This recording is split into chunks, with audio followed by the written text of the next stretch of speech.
Care management. सो पहले wound care management से पहले हमें जानना चाहिए कि स्किन क्या होती है, एनाटॉमी ऑफ स्किन क्या है बेसिकली, और कितने में मतलब कितनी स्किन के लेयर में इंजरी होगी और किस टाइप से उसकी सूचरिंग की जाएगी, किस टाइप से उसकी ड्रेसिंग की जाएगी। सो फर्स्ट ऑफ ऑल जो स्किन है वो largest organ of the body आपका कहलाता है and it is about 16% of your total body weight.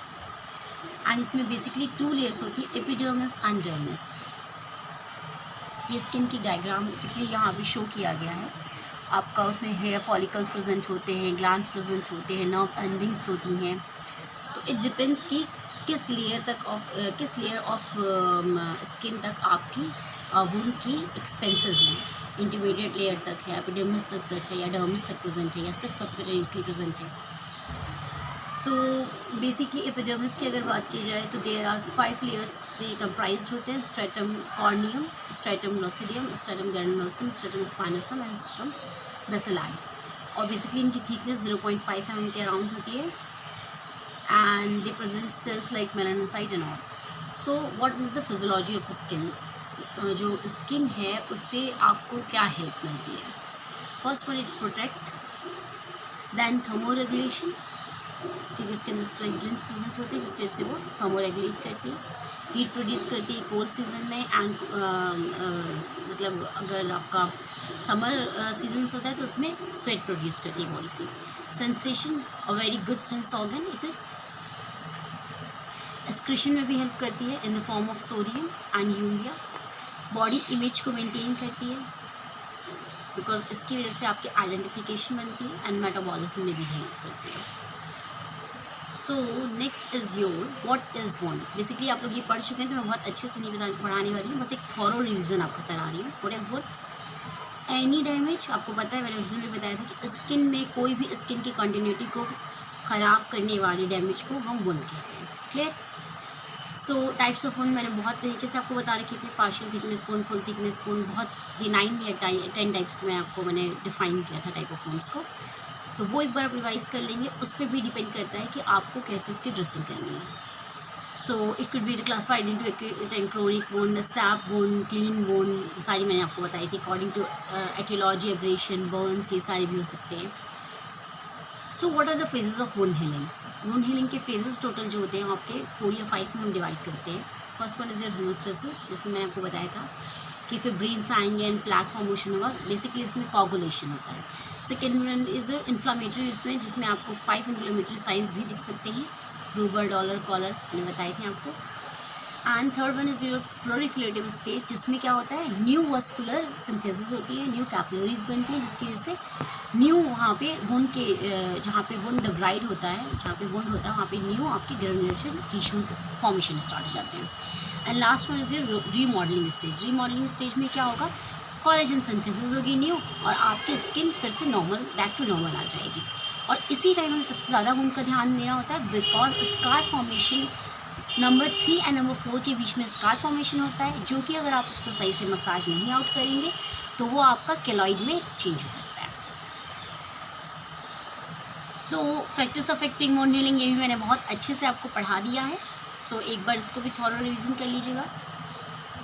And what are the complication of wound, ये भी मैंने बताया हुआ था आपको कि हेमरेज रहेगा, इन्फेक्शन रहेगा, हेमाटोमा क्रिएट हो जाएगा, इमोबिलिटी हो जाएगा, कॉन्ट्रैक्चर हो सकता है, डेहिसेंस, एविडेसेंस, ये सारी आपको मैंने बताए हुए थे। So now come to the wound basic part कि वुंड में आप क्या देखेंगे। तो मेन वुंड में कभी भी आप पेशेंट को एज अ होल देखेंगे, न कि होल देखेंगे सिर्फ। You check for the wound की ब्लड सप्लाई। पेशेंट स्मोकिंग तो नहीं है, क्योंकि स्मोकर होगा पेशेंट तो क्या होगा, उसकी कैपिलरी रिफिल कम रहेगी। कैपिलरी रिफिल्स कम रहेंगी तो वुंड को हील होने में टाइम लगेगा। एनी एडिशनल डिजीजेज आपको देखनी पड़ेगी। लाइकवाइज डायबिटीज़ मेलाइटिस तो नहीं है पेशेंट को, अगर डायबिटीज़ मेलाइटिस रहेगा तो वुंड हीलिंग बहुत ही स्लो होगी।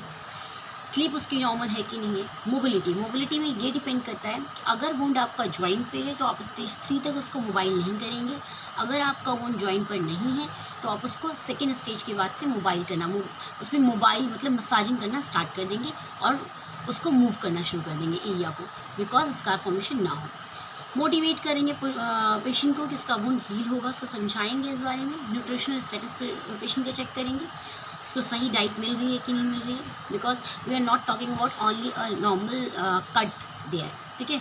हम एक बड़े बड़े मतलब एक्सीडेंट वाले वुंड की भी यहाँ पे बात कर रहे हैं, जो एक्सीडेंट्स में होते हैं या जो किसी को बहुत ज़्यादा चोट लग जाती है उसमें भी वुंड होता है, उसकी बात करें, सिर्फ नॉर्मल कट्स की बात नहीं कर रहे हैं। सो इस न्यूट्रिशनल स्टेटस भी देखना ज़रूरी है।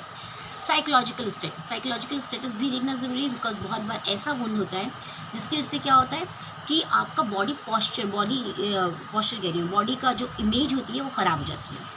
इफ़ मान लो अगर किसी को वुंड फेस पे हो गया है तो क्या होगा, उसकी फेस का डिफॉर्म हो जाएगी फेस उसकी, या फिर किसी को हैंड पे हुआ, जॉइंट पे हुआ तो उसका डिफॉर्मिटी उसको क्रिएट हो जाएगी। तो उसको साइकोलॉजिकल स्टेटस भी पेशेंट का चेक करते रहते हैं, साइकोलॉजिकली उसको वीक नहीं होने देते हैं। Social circumstances, patient is able to do that, means कि वो अपनी प्राइमरी केयर करवा सकता है कि नहीं करवा सकता, हॉस्पिटलाइज हो सकता है नहीं हो सकता है, इस पर भी डिपेंड करता है। Age is a good factor. Old age बहुत मतलब उसमें वुंड हीलिंग के चांसेस बहुत कम होते हैं। मिडिल एजेस जो होते हैं उसमें वुंड हीलिंग बहुत फास्ट होती है। मेडिकल कंडीशन बेसिकली डायबिटीज़ आ जाएगा आपका इसके अंदर, हाइपरटेंशन आ जाएगा, पहले से प्रायर कोई बर्जर डिजीज़ हो वो आ जाएगी इसके अंदर। ड्रग्स, अगर पेशेंट स्टेरॉइड्स ड्रग्स लेता होगा तो भी उसे क्या होगा, वुंड हीलिंग स्लो होगी उसकी।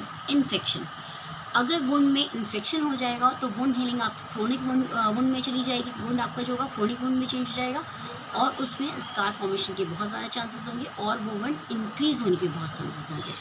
एंड कॉन्टिनेंस क्या होगा कि आपका वुंड जो है आप उसको लगातार चेकआउट कर रहे हैं, फॉलोअप कर रहे हैं उसके लिए कि नहीं कर रहे हैं। So this is the assessment part what you see in at the time of checking your wound for dressing, suturing, whatever आपको जो भी लगे उससे पहले आप ये चेकआउट करेंगे वुंड का।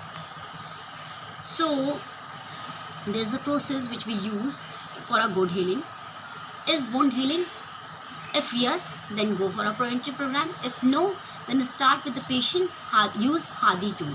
Hadi tool means ki take history of the wound, examine the wound, investigate about the wound, कि आप उसका wound का biopsy कराएं, कल्चर कराएं कि उसमें कोई इन्फेक्शन तो नहीं हो रहा है। Then diagnose the wound, which type of wound is this, and lastly indicator of person, means कि इंडिकेट करे पेशेंट को, मैनेजमेंट में हेल्प करेगा, जिससे मीन्स की हिस्ट्री टेकिंग करके उसकी मैनेजमेंट करें। एंड अगर आपको आइडेंटिफाई हो गया है वुंड की aetiology, then you perform a good assessment of them and reassessment of that wound. उसकी वजह से क्या होगा, प्रॉपर वुंड हीलिंग होगी।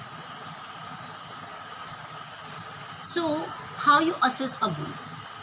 फर्स्ट वन, पेशेंट की हिस्ट्री लेंगे, वुंड की हिस्ट्री लेंगे, मीन्स कि मैकेनिज्म ऑफ इंजरी क्या थी आपकी वुंड होने की।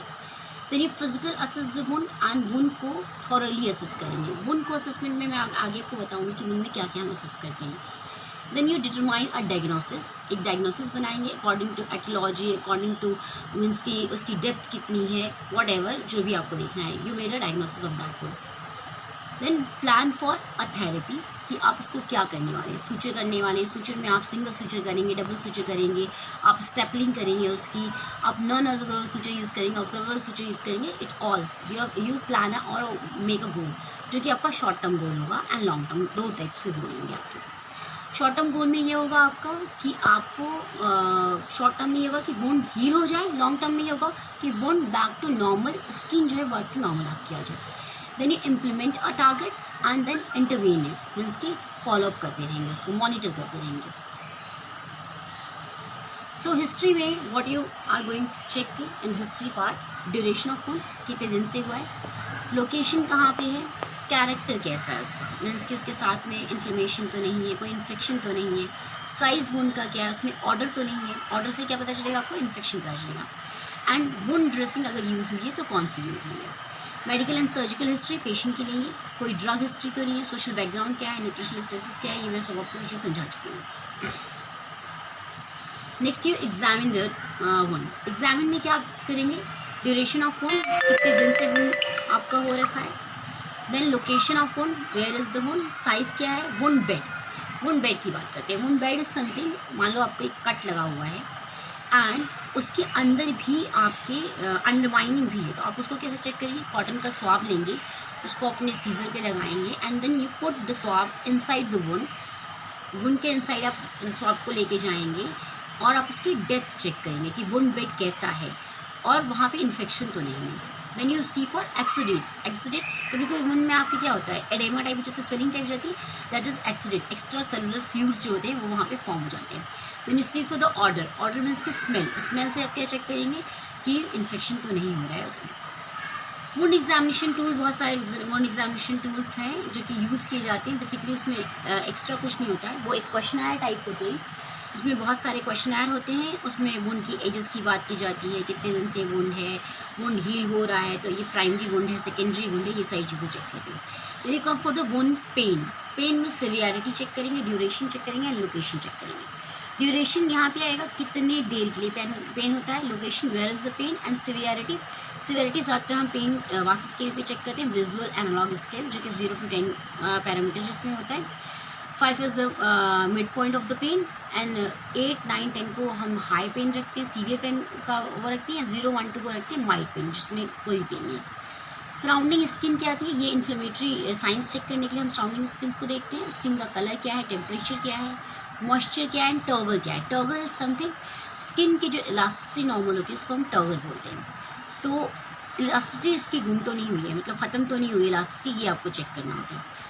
ओ एडेमा तो नहीं है वहाँ पे, मतलब कि एडेमा तो नहीं हो रखा है, एक्सोडेट्स फॉर्मेशन तो नहीं हो रखा है, स्कार तो नहीं बन रहे, कैलसिस तो नहीं बन रहे, या कोई लिजन तो नहीं बन रहा है, और न्यूट्रिशनल स्टेटस क्या है, मीन्स की वुंड जो है वो हील हो रहा है कि नहीं। यहाँ पे खाने के स्टेटस से नहीं है, वुंड के न्यूट्रिशनल स्टेटस से। Next comes your investigation. Investigation में आप क्या करेंगे, अगर आपका वुंड बहुत दिन का है और वो हील नहीं हो रहा है, क्रोनिक वुंड में चेंज हो गया है, तो you go for a wound swab. Wound swab से आप चेक करेंगे कि इसमें इन्फेक्शन तो नहीं है, कल्चर कराएंगे बेसिकली। वुंड बायोप्सी से आप चेक करेंगे कोई ये मतलब मलिग्नेंट ट्यूमर या इसमें तो नहीं चेंज हो रहा है वुंड, क्योंकि कभी कभी क्या होता है कोई कोई वुंड आपका बिनाइन और मलिग्नेंट ट्यूमर्स में चेंज जाते हैं। Then you go for a pulse assessment. Pulse assessment क्यों चेक करेंगे आप कि वहाँ पे आर्टीरियल सप्लाई गुड हो रही है या नहीं हो रही है। ऐसी कैपिलरी रिफिल भी करते हैं हम वही आर्टीरियल सप्लाई चेक करने के लिए। ABI भी एक टाइप का आपका एंटी ब्रेडियल इंडेक्स, ये भी एक तरह का आपका पल्स असेसमेंट ही है, जिसमें हम चेक करते हैं कि रिफिलिंग आर्टरी की हो रही है या नहीं हो रही है। देन सेंसेशन टेस्टिंग करते हैं कि सेंसरी नॉर्मल है उस एरिया की नहीं है।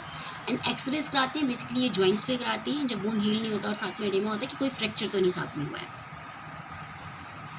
Then diagnosis. Diagnosis on the basis of investigation we made diagnosis, जैसे लेबोरेटरी वैल्यूज़ हम चेक कराते हैं, एल्बुमिन तो इंक्रीज़ नहीं हुआ पेशेंट का, प्रोटीन तो इंक्रीज़ नहीं हुआ पेशेंट का, बैक्टीरियल स्वाब कल्चर कराते हैं, वुंड की बायोप्सीज कराते हैं, एक्सरे ऑस्टोमाइलाइटिस और इनके लिए कराते हैं, फ्रैक्चर्स के लिए कराते हैं, मस्कुलर स्टडीज़ जैसे पीछे मैंने बताया कि कैपिलरी रिफिल टेस्ट करेंगे, ABI टेस्ट करेंगे, ये सारे आपके डायग्नोस्टिक टेस्ट होंगे।